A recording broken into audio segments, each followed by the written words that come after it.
Assalamualaikum ya akhi ya ukhti. Siddhartha Gautama kemudian bersemedi di bawah pohon Bodhi lalu mendapatkan pencerahan. Setelah itu dipanggillah dia dengan sebutan Sang Buddha. Tidak ada bicara politik, bicaranya jangan mencuri, jangan berzina, jangan mengganggu istri orang, jangan minum khamar.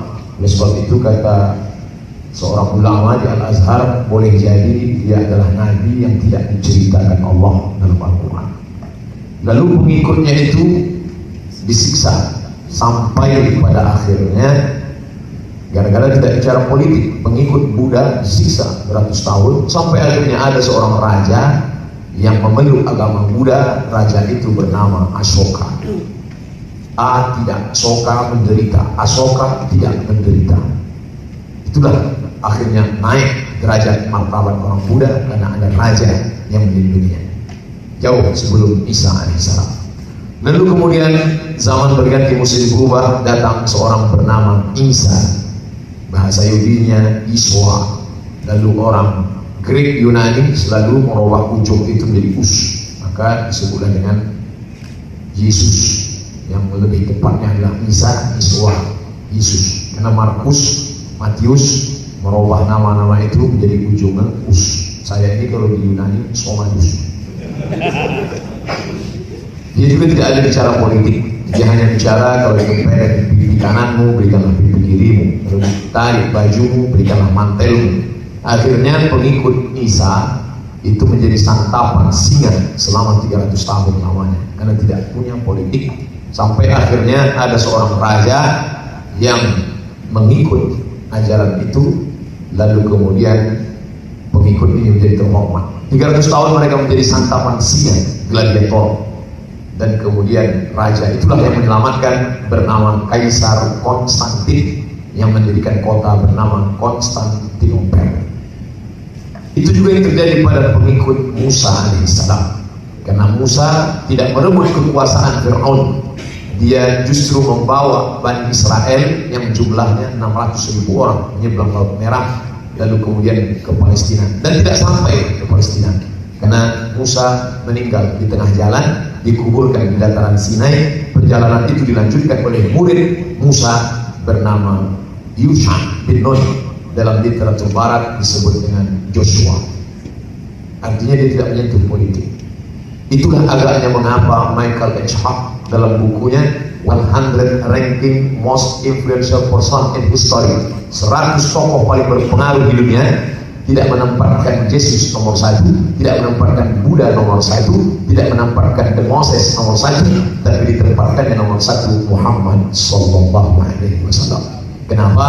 Karena Muhammad sebelum meninggal dia sudah memegang tampuk kekuasaan politik, 10 tahun berkuasa di kota Al-Madinah Al-Munawwarah. Oleh sebab itu Al-Imam Asy-Syahid Hasan Al-Banna berkata, Al-Muslim lam yutimma islamahu, seorang muslim belum menyempurnakan Islamnya qabla an yakuna, sia-sia sebelum dia peduli kepada politik, muhtamman biha, peduli, penting, urgen, mementingkan politik, uyuran alaiha, ada semangat untuk merubah umat melalui politik, muhtamman biha wa uyuran alaiha, ada semangat, ada kecemburuan. Oleh sebab itu maka saya berbahagia hari ini berada di tengah para politisi, politikus yang sebenarnya mengamalkan sunnah Nabi Muhammad Sallallahu Alaihi Wasallam, memakai jubah sunnah, bersorban sunnah. Tapi ada sunnah yang tidak dilakukan orang, yaitu berpolitik adalah sunnah. Karena Nabi memegang tampuk kekuasaan. Nampaknya Ustaz Somad akan mencalek tahun ini. Iya. Kenapa begitu? Karena politik adalah sesuatu yang menakutkan. Jam 7.30 tadi saya WA Pak Jordi Rizal, mohon maaf Pak, saya tidak jadi datang karena terlalu banyak WA serangan datang, Ustaz jangan datang, ini acara politik. Jadi saya putuskan saya tidak datang. Kata Pak Jordi Rizal, Ustaz datang saja, kita tidak ada kampanye, kita tidak ada dukung-mendukung. Dan Pak Jordi Rizal tidak akan mengajak saya dukung-mendukung, dia tahu saya kurus, tak mungkin saya dukung. Ustaz datang tausiah saja, ini bersih dari agenda politik. Begitulah orang takut politik, dan saya pun takut politik. Padahal politik inilah yang menyelamatkan umat dari sejak zaman silam. Segala simbol-simbol politik orang takut. Saking kan ngerinya politik ini sampai-sampai sekarang orang bersyahadat pun takut untuk mengucapkan asyhadu an la ilaha illallah. Karena itu simbol politik. Bahaya itu. Kalau semua diartikan politik yang mengerikan itu, bahaya. Apa yang bilang ini politisi kita. Masih ada waktu.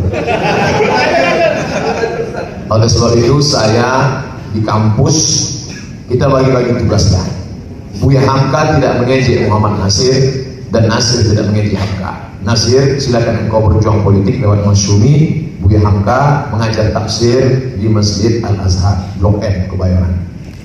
Mengajar tasawuf, keluarlah bukunya Tasawuf Modern. Artinya kita bagi-bagi tugas. Saya tidak mengejek LC-LC yang masuk ke politik. Silakan kalian berjuang di parlemen. Tapi kalian jangan ejek saya.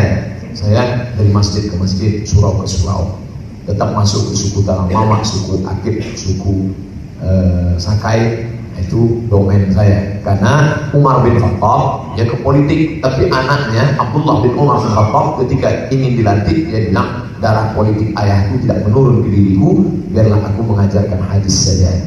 Nah, jadi kita bagi-bagi tugas. Jangan, kalaulah antara kita saling mengejek, nanti yang tertawa adalah orang yang tidak punya visi misi ke depan. Mengapa ceramah saya? Besok saya akan pergi ke suatu kota. Besok jam 9 pagi. Tapi jam 9 pagi tadi orang sudah unjuk rasa menolak kedatangan saya. Ternyata mereka salah jadwal.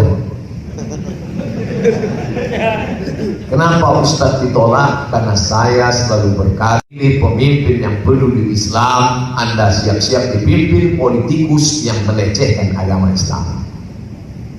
Bicara politik akan amat sangat menakutkan. Oleh sebab itu tidak banyak Ustadz yang mau menyentuh ini. Judul pengajian kita adalah tentang darah haid, darah nifas, darah bisul, darah jerawat. Itu Islam. Judul kajian kita adalah tentang sabar. Marilah kita sabar. Hutan kita diambil orang, sabar. Anak kita dilahirkan orang, sabar. Innallaha ma'as-sabirin. Itu cara paling selamat untuk menyelamatkan diri. Doanya pun Allahumma inna nas'aluka selamatan fid, cari selamat tadi. Saya tidak. Selama nafas ini masih berhembus, selama jantung masih berdenyut, saya tidak akan pernah berhenti mengajak umat 2018, 2019 ini pemimpin yang peduli pada Islam. Begitu juga dengan adik-adik di kampus. Hari ini alhamdulillah ada dari seragamnya selain HRI, dan saya pernah ceramah di depan 5 gubernur. Itulah saya kira ceramah yang paling hebat. Gubernur BEM, Badan Eksekutif Mahasiswa. Bagaimana 20 tahun akan datang, anak-anak BEM inilah hari ini. Kalau kita isi kepalanya dengan iman, dengan Islam, dengan akhlak, 20 tahun akan datang akan lahir politisi-politisi beriman, berakhlak yang akan menolong perjuangan. Abdul Somad ceramah, bayarlah zakat, bayarlah zakat. 5 tahun saya menjadi tim sosialisasi zakat Basnas Provinsi Riau. Perolehan zakat tidak meningkat. Tapi ada orang yang tidak ceramah, tapi dengan satu tanda tangan, perda zakat potong atas, selesai. Kekuasaan, bertambah kekuasaan bisa menolong. Oleh sebab itu masalah jilbab, pakai jilbab tidak selesai. Tapi begitu ada yang masuk ke parlemen mengeluarkan perda berhijab berbusana muslimah, insya Allah melalui perda umat ini dicerdaskan dari bawah, lokakarya, seminar, ceramah, khutbah, pengajian, kultum, tapi dia harus diikat dari atas dengan undang-undang, dengan aturan. Mati kita, amal jariah akan tetap mengalir. Pas 15 menit. Mudah-mudahan ada baiknya, yang tak baik dari hamba Allah yang baik. Terima kasih. Wassalamualaikum warahmatullahi wabarakatuh. Assalamualaikum ya akhi ya ukhti.